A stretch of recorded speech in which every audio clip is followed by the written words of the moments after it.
So lately there's been a lot of talk about Model Context Protocol, MCP, and I think that's for good reason. So I personally really like to use MCP with Claude Code. And you can see here I've hooked up 3 different servers today. And I think this example will show you how effective you can get while connecting these MCP servers to Claude Code. So this basically becomes your agent with the tools you use mostly, right? So in this example, I have connected my email to Claude Code, my Stripe, and my Supabase. And with just these 3 tools, we can do some super powerful workflows. So I just want to show you this example today, and we want to start with this. Then I'm going to dive a bit more into how I set this up and how you can too. So like I said, we are in Claude Code, but I like to give some instructions here. So you can see in the same directory as my Claude Code, I have created some instructions here. So you are the AI agent working for Chris from All About AI. Be polite, be concise, you have access to these 3 tools, and execute all given tasks with excellence. That's one instruction. And I have some special instructions for the Stripe tool, that it has to send the full payment processing link. That is just something I added, and this seems to work. So if we just go back to Claude Code now, and I can just do read the instructions, right? Maybe misspelled that, but you can see now we are looking up the instructions, and you can see we are reading about you, Stripe. Okay, so who are you? Just to show you that these instructions work, you can see I'm the AI agent working for Chris. I'm here to help with tasks. So that is a good start, right? So for the example, I just want to go to my email, and you can see here in my AI agent mail, I have 2 emails. So one email is about a job I have done, and the other one is just a random email I put up here. So we can start on Claude Code now to just type in, we can do this in one sequential prompt, but I just want to do it step by step for the video now. Can you check the latest emails in my inbox, something like this. So we can just start with that. Now we're going to connect our email server, right? We have the command hours 24, max results 10. And yeah, I want to proceed. And as quick as that, you can see we found this email, right? So this is for the last 24 hours because the first email was like months ago. Perfect, that's a good start. And I can just say read it, right? Now that we're gonna read this email, yes. And here we have it. So this is the full email. You can see, hello mate, so about the job you did for me, could you send me a way to pay the $10 we agreed on, please? Best regards, John. Okay, so good. Let's say, because I have Stripe connected now, I can just say, okay, we can do that. We can just go send John a payment link to pay for the job, please. Okay, so since we have Stripe connected, like I said, we can just simply easily create a payment processing link. And you can see, here's the checkout URL, great. Share this URL to a customer to collect payment. And now it's gonna construct the email, and you can see we include the full link. Hello John, thank you for your email, here's the payment, great. Do you want to proceed? Yes. Boom. And that was sent. So that is a super effective way to share this. So let me open up the mail we sent now, and we can take a look at it, check if the link works. And yeah, we got it. So you can see, hello John, thank you for your email, here's the payment link for the $10 we agreed on the job. Thank you for your business, best regards Chris, All About AI. So I can open this link now, right? And this will take us straight into a Stripe checkout. You can see I can pay this $10 payment for a completed AI job. So I'm just going to go ahead and pay this. But before we do, we also have the option to, we can say, good, check my Stripe balance, right? So we can do that and we can execute this. And you can see I don't have anything on my account now. So let me go ahead and just pay this. And then we can check our Stripe account again. Okay, so I made a payment. Now let's check it again, right? And now you can see, yes, yeah, we got 100 NOK. That is like $10. So perfect. You can see how easy it was to set up that. But if you remember, we also have the Supabase connected. So now we can do something like, I need to record this payment in my database. Can you fix? Since we have the MCP server set up for our Supabase, we can just use that. Yeah, we're gonna put that in. Perfect. You can see the status is completed. We get the time, the date, the amount. Perfect. So we can go now and open up our database. And if we refresh this now, you can see we get this entry here. John Besson, receiver, we get the email, payment for the AI job, the status is completed. And I just think this is a very good example of how you can combine these three MCP servers here to make a very powerful, what can I say, productivity. So this would take me much longer if I had to kind of go to my email, find the email, go to Stripe, create the processing link, and then I go to my database, add that. So when we have everything connected here, I can do this in like 30 seconds, something like that. And it's just super helpful and it's super productive. But of course, there's lots more you can do here. We can do, for example, we also want to tell our customers in the database that we have a great offer this weekend. Everything 20% off, each job is just $7.50. Make a great offer and send a mail to our previous customers. So when we run this now, hopefully this kind of understands. Okay, so we want to super base query payments. So we're going to find the receiver here. Great, that is me. And yeah, now we want to create a new offer.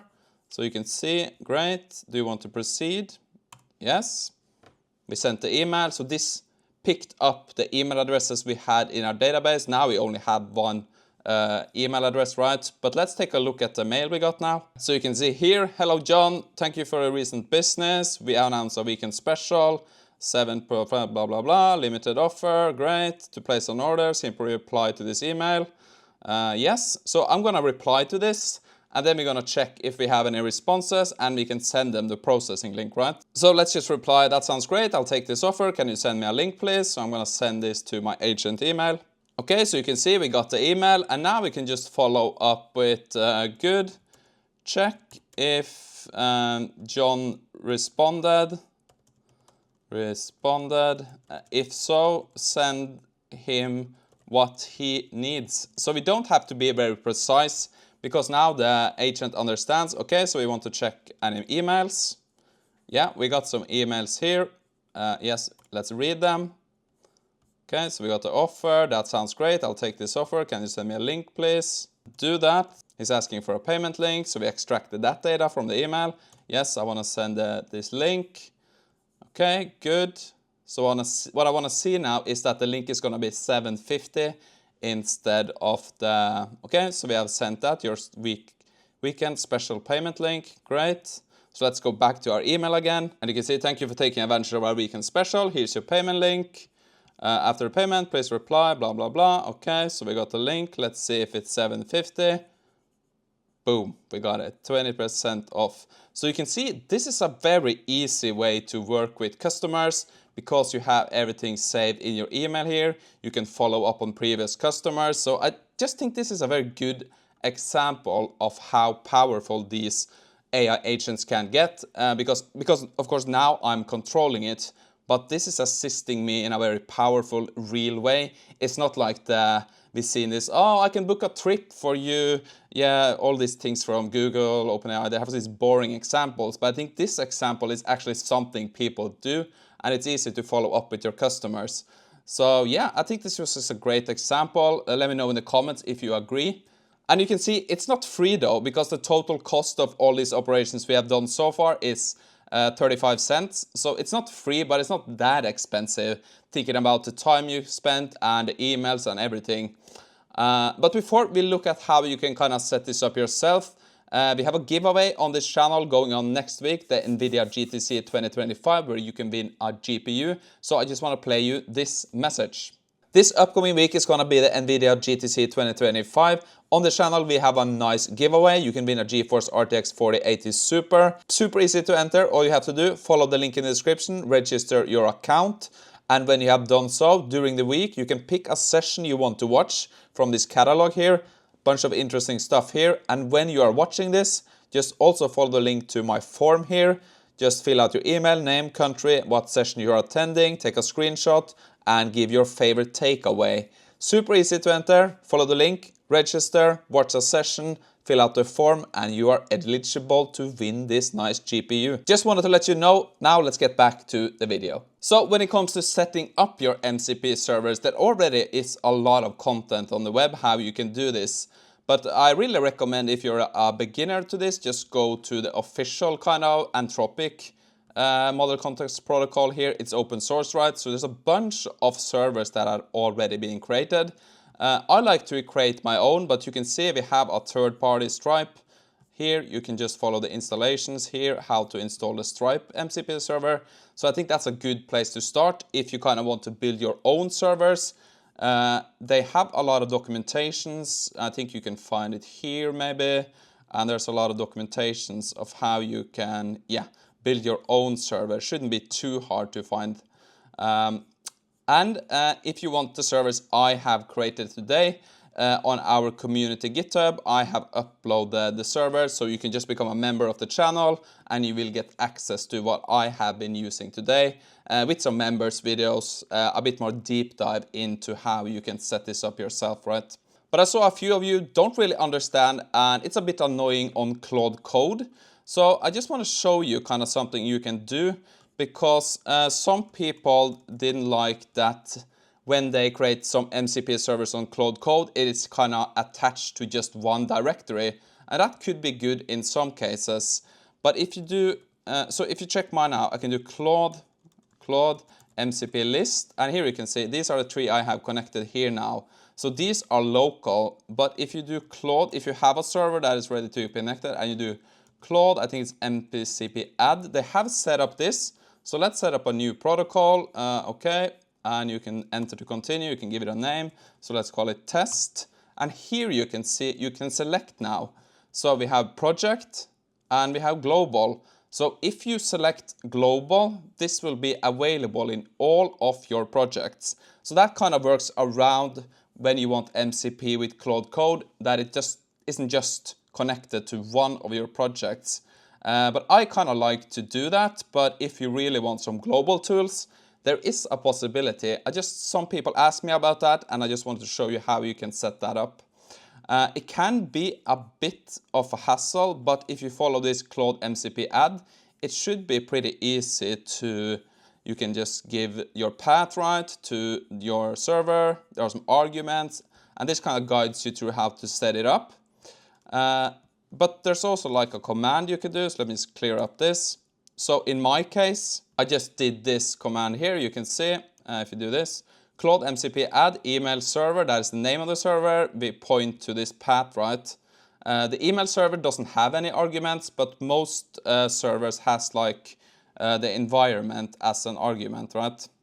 And yeah, I don't know what else to say. I just think it's super effective. And I think my example today was like one of kind of perfect example to show you how effective these servers can be. And I'm just really excited. And we are starting to see a wide adoption of MCP. Cursor has implemented this. Data Button has implemented MCP. We see Windsurf has MCP.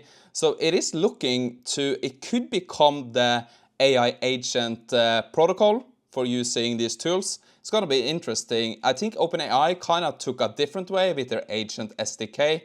But we're going to follow both here on the channels. But for now, I think I kind of like this Model Context Protocol the most. It's just a very open source community, and they build a lot of these servers you can pick from if you don't want to create your own. So again, I really recommend you go try out Claude Code with MCP. So you can just /MCP and you can see the servers that are connected. And I personally really like this workflow here on Claude Code. It's maybe not the cheapest one, but it's something I really like. So I hope you enjoyed today's video. If you want kind of my servers, just become a member of the channel, link below. Also, check out the link below from NVIDIA to be a part of the GPU giveaway. Thank you for tuning in, and we speak again very soon.